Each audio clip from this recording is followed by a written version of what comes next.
பாவனையாளர்களை வச்சு அவங்கள அதிலிருந்து விடுவிக்கிறதுக்காக எடுக்கப்பட்ட புனர்வாழ்வு மையத்தை தான் ரீஹபிலிட்டேஷன் சென்டர் என்று சொல்கிறது.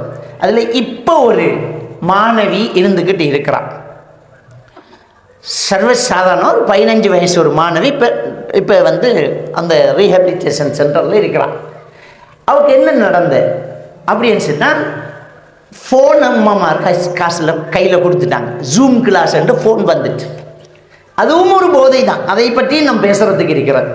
இந்த ஃபோன் இருக்குத்தானே, இந்த ஃபோனும் ஒரு போதை தான். நம்முடைய நாட்டில் நடந்த ஆகப்பெரிய ஒரு ஒரு ஒரு மக்களுக்கு தாக்கம் செலுத்தக்கூடிய, இழப்பு தரக்கூடிய பெரிய விஷயங்களில் ஒன்று சுனாமி, இன்னொன்று பயங்கரவாத யுத்தம். ஆனால் இந்த ரெண்டையும் விட, சுனாமியால் பாதிக்கப்பட்டதை விட, இந்த பயங்கரவாத யுத்தத்தால் பாதிக்கப்பட்டதை விட, கொரோனாவால் பாதிக்கப்பட்டதை விட, ஜூம் கிளாஸால் பாதிக்கப்பட்டது தான் அதிகம். அதை நம்ம எல்லாரும் ஏற்றுக்கொள்ளணும். ஆசிரியர்கள் கூட நாங்கள் தவறு செஞ்சிட்டோம் என்று மன்னிப்பு கேட்கிற அளவுக்கு தலை குனிஞ்சு போகிற ஒரு விஷயம் இந்த போதை வஸ்து பாவனையை விட அதிகமாக இருக்கக்கூடிய ஒரு விஷயம்தான் இந்த ஜூம் கிளாஸ். பிள்ளைகளை கையில் பெற்றோர்கள் ஃபோனை கொடுத்துட்டாங்க. பிள்ளைகளுக்கு ஃபோன் கையில் கிடைச்சாச்சு. பிள்ளைகள் ஃபோனால் பாதிக்கப்பட்டாங்க. அந்த சிறுமி ஃபோனில் ஒரு பாய் ஃப்ரெண்டோட தொடர்பாயிட்டா காதலிக்கிறாங்க. காதலாக போச்சு. பல தடவை சந்திக்கிறாங்க. அந்த சிறுமி இப்போ ரீஹபிலிட்டேஷன் சென்டரில் இருக்கிறாங்க. அந்த சிறுமி கொடுத்த வாக்குமூலம் தான் இது.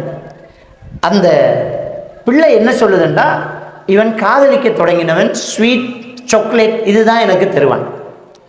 கடைசியில் அந்த சாக்லேட்லேயும் ஸ்வீட் அந்த இனிப்பு பலகாரங்கள்லையும் இந்த பிள்ளைக்கு விருப்பம் வருது.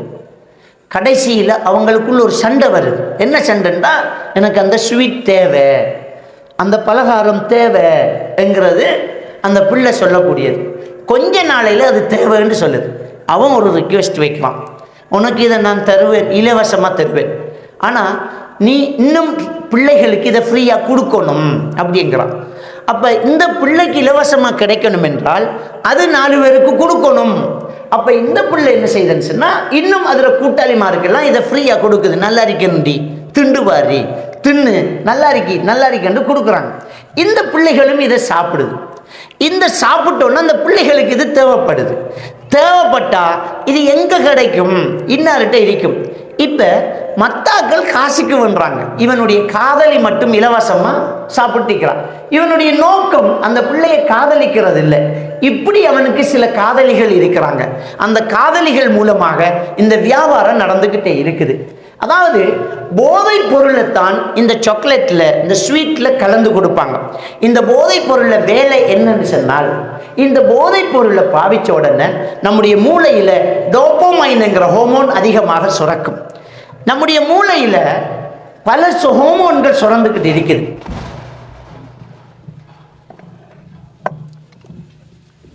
டோபமைன்ங்கிற ஹோமோன், கோர்டிசல் ஹோமோன், அசிடைல் கோலின்ங்கிற ஹோமோன், இப்படி பல்வேறுபட்ட ஹோமோன்கள் நம்முடைய மூளையில் என்ன செஞ்சுட்டு இருக்குது? சுரக்குது.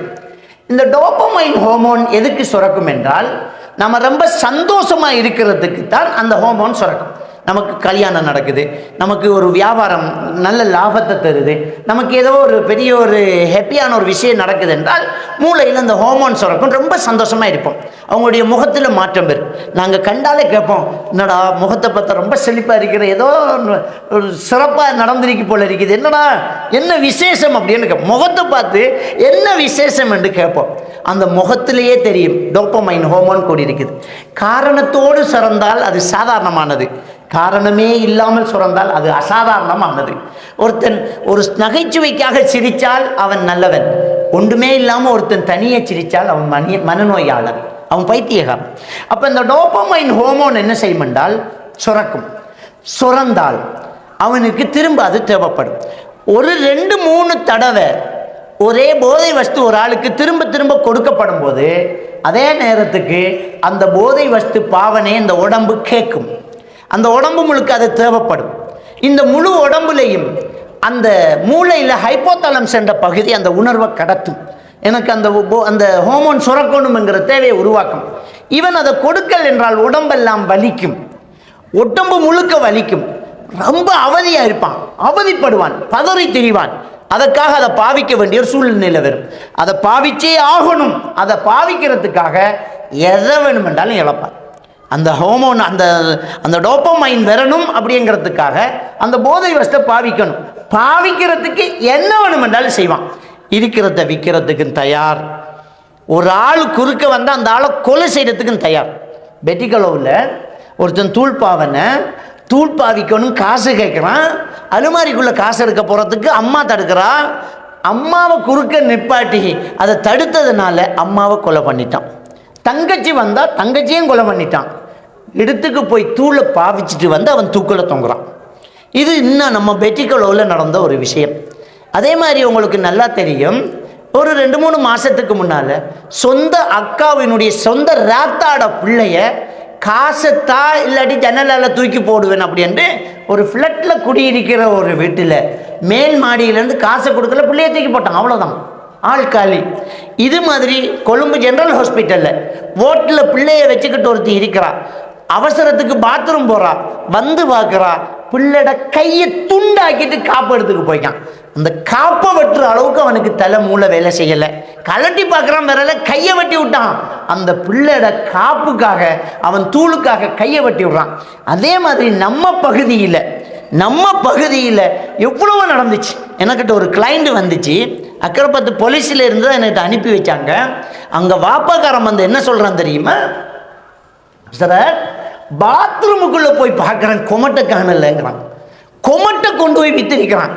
அப்போ உம்மா என்ன சொல்கிறா தெரியுமா, நான் ஆச்சரியம் இருக்குது, கொமட்டை கலட்டிட்டான், கேட்டினை கலட்டிட்டான், குறை அரிசி பேக்க விற்றுட்டான், தேங்காய் போத்தல் குறை போத்தலை கொண்டு விற்றுட்டான், சிலிண்டர் கேஸ் அடுப்பெல்லாம் விற்றுட்டான். அவனுக்கு மிச்சம் இருந்தது கொமட்டு தான்.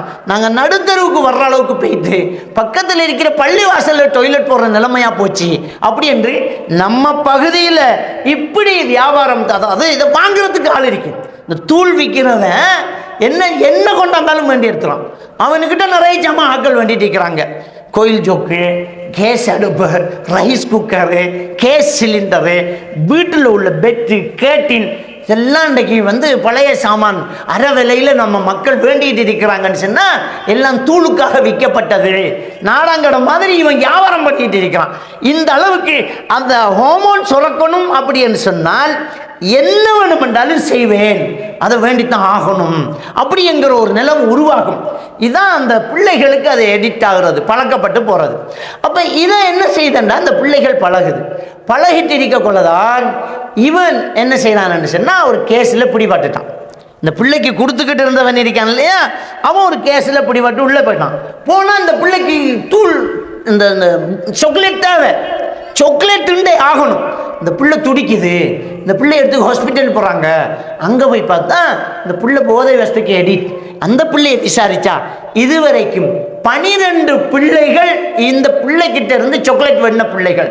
அவங்க எல்லாரையும் இன்றைக்கு தனிமைப்படுத்தி அவங்க வீட்டிலேருந்து எடுத்து அவங்கள தனித்தனியாக செய்து அவர்களை என்ன செய்கிறாங்க, ரீஹபிலிட்டேஷன் சென்டர்களுக்கு அனுப்பி வச்சிருக்கிறாங்க அந்தந்த பகுதிகளில். இந்த பிள்ளையும் ரீஹபிலிட்டேஷன் சென்டரில் இருக்குது.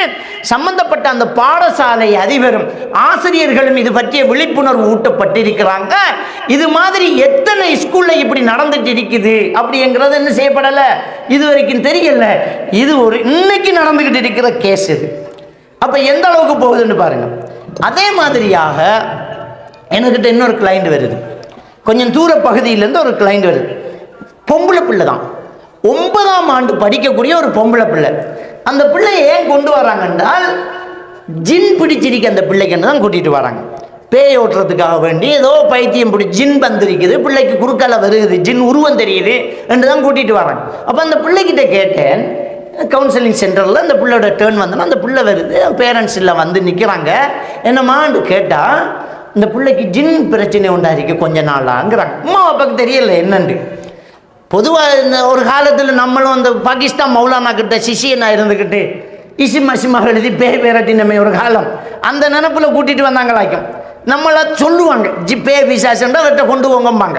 நம்மகிட்ட வந்தால் முதல் வேலையே தாயத்தை கலட்டிட்டு நூல் கீழெல்லாம் கலட்டிட்டு அவங்களுக்கு அட்வைஸ் பண்ணி ஒன்றும் கிடையாது இப்படித்தான் நடங்கன்னு சொல்லி அனுப்பி வைப்போம். அப்போ இந்த பிள்ளையை கொண்டு வராங்க. என்னன்னு கேட்டால், பாத்ரூம் போனால் ஒரு கருத்த உருவம் நிற்கிது, என்னோட கதைக்குதுங்கிறான். ஒரு கருத்த உருவம் நிற்கிது, என்னோட பேசுது அப்படின்னு அவர் சொல்கிறான். அந்த பிள்ளை சொல்லுது.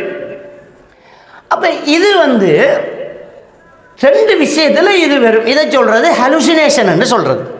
ஒரு ஆளுக்கு உருவம் தெரிஞ்சால் அதை சொல்கிறது விஷுவல் ஹலுசினேஷன்.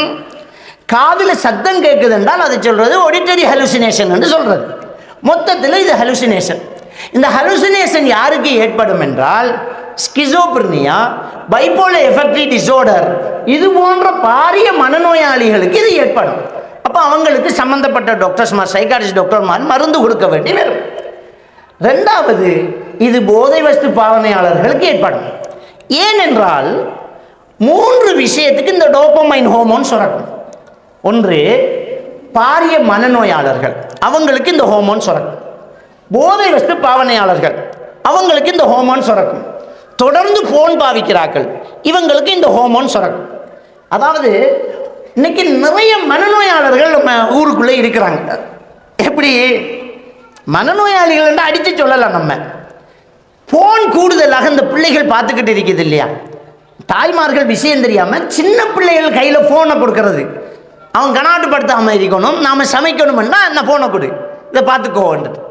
அப்போ ஃபோனில் இருக்கிற பிள்ளைகள் மனநோயாளிகளாகவே இருக்கிறாங்க.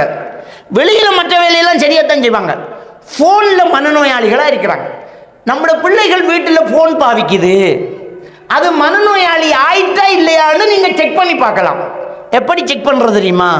அந்த ஃபோனை கொஞ்சம் வேண்டி பாருங்க, அவன் அடங்கி சும்மா நார்மலாக இருந்தான்னா இன்னும் பைத்தியம் பிடிக்கலன்னு அர்த்தம். ஃபோனை வாங்கின உடனே பாப்பாட மரியாதையும் தெரியாமல், உம்மாட மரியாதையும் தெரியாமல் தந்தை ஆகணும் என்று துடிக்கிறான், மேசைக்கு அடிக்கிறான், ஜன்னலுக்கு இட்டிக்கிறான், கீழே உழுவுறான், கையை வெட்டுறான், கழுத்தை சோளை போட்டு இருக்கிறான், நான் சாக போறணுங்கள், சூசைட் பண்ண போறணுங்கள், பக்கத்து வீட்டில் ஆட்கள் புதுனும் பார்க்குற அளவுக்கு சத்தம் போடுறாங்கண்டா நம்மளோட பிள்ளைக்கு முத்திட்டேன்டா அர்த்தம். அழகா சொல்றேன்னா மனநோயாளி ஆயிற்று அப்படின்றார். அப்போ இந்த ஃபோன் பாவனையாளர்கள் அந்த டோபமைன் ஹோமோன் தான் சுரக்குது. அந்த ஹோமோன் சுரந்தால் அப்நார்மல். இதுலேயும் என்ன ட்ரக்ஸ் பாவனையிலையும் அந்த ஹோமோன் சுரக்கும். இந்த மனநோயாளிகளுக்கு அந்த ஹோமோன் சுரக்கும். அப்போ அந்த பிள்ளைக்கு இந்த ஹோமோன் கூடுதலாக சுரந்தோன்னா அடுத்த கட்டம் சரியா அந்த குறிப்பிட்ட டைமுக்கு ட்ரீட்மெண்ட் கொடுக்கப்படலாட்டி அடுத்த கட்டம் என்ன செய்யும்? ஹலுசினேஷன் ஏற்படும். போதை வஸ்து பாவிக்கிறார்கள் என்ன செய்வாங்கன்னு சொன்னால், ஒரு குறிப்பிட்ட கட்டத்துக்கு குறிப்பிட்ட ஒவ்வொருத்தர மூளையினுடைய கெப்பாசிட்டிக்கு ஏற்ப ஒரு சில பாவனையாளர்கள் என்ன செய்வாங்கன்னு சொன்னால், ஒரு குறிப்பிட்ட கட்டத்துக்கு மேலே போகக்குள்ள தனியாக கதைக்க துவங்கிடுவாங்க. அவங்கக்கிட்ட கிராண்டியஸ் டெலியூஷன் ஏற்படும். கிராண்டியஸ் டெலியூஷன் என்றால் தனக்குள்ள ஒரு சக்தி வந்ததாக ஃபீல் பண்ணுவாங்க. இந்த போதை வஸ்து பாவனையாளர்கள் என்ன செய்வாங்கன்னா, அவங்க ஒரு பெரிய மில்லியனர், அவங்க பெரிய பெரிய கோடீஸ்வரன், எனக்கு நாட்டு ஜனாதிபதியோட தொடர்பு இருக்குது, மினிஸ்டரோட இப்போ தான் பேசினேன், அமெரிக்கா ஜனாதிபதி கூட என்னை எதிர்பார்த்துட்டு இருக்கிறாருன்னு சொல்லுவாங்க, நான் மஹதி அலி இஸ்லாம்னு சொல்லுவாங்க, நான் ஈசா அலி இஸ்லாம்னு சொல்லுவாங்க, எனக்கு அல்லா கிட்ட இருந்து நேரடி தொடர்பு வருதுன்னு சொல்லுவாங்க, ஞானம் பேசுவாங்க, வஹி பேசுவாங்க. போன கிழமை ஒருத்தன் வந்தால் அவன் தான் அல்லாவான்.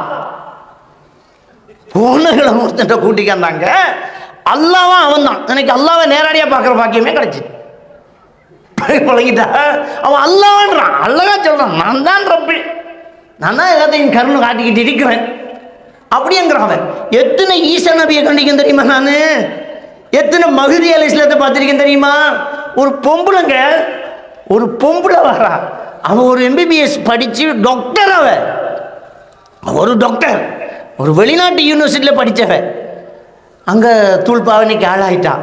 அவன் ஈசா நபியோட வைஃபான், ஈசா நபியோட வைஃபான் நேற்று வந்தா.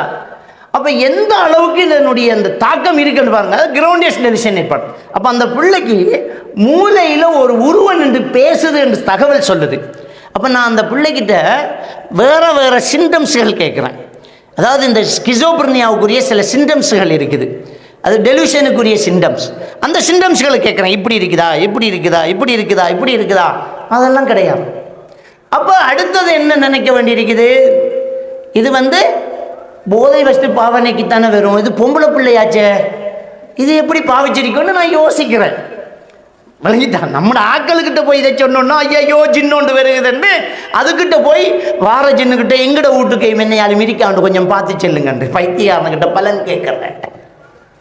விளங்கிட்டான். ஏற்கனவே அவன் முத்தி போயிருக்கான்.